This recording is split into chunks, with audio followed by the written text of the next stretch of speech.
I still have a big back catalog of movie recommendations to get through, so yesterday I watched Kubo and the Two Strings. This movie centers on Kubo, a young boy whose father was a samurai and whose mother's father and sisters tried to steal his eyes. Since his dad sacrificed himself to save his wife and child, Kubo now lives in a cave taking care of his mother, going into town to tell stories for gold, but never staying out past dark lest it reveal his location to his evil extended family. This movie reminds me thematically of The Green Knight, where you're dropped into a world, they establish all of the rules of that world very quickly, and then you just get to enjoy a fantastical story within those constraints. And it reminds me in content of Ninja Scroll, where the main character is set on a quest with very clear objectives and the satisfying overcoming of many hang-ups is a joy to watch. This movie is absolutely gorgeous, and maybe it's wrong for me to say this, but I think that claymation is the discipline of filmmaking that I have the most respect for. With live action, the click of a button can generate you multiple minutes of content, and with animation, at least you can make every single frame look exactly how you want. Stop motion means you have to build absolutely everything and light it exactly how you would in live action, but then your actors only hit one pose before you have to manually move them to make a fraction of a second adjustment. There's also this very fun meta thing where Kubo's using his shamisen, which is like a Japanese guitar, and you're probably thinking that very clearly has 3 strings. I know, don't worry, it has a deeper meaning,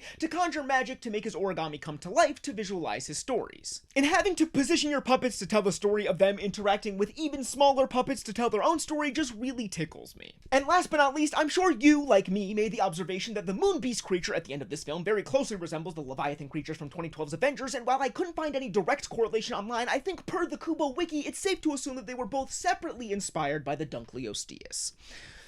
4 stars.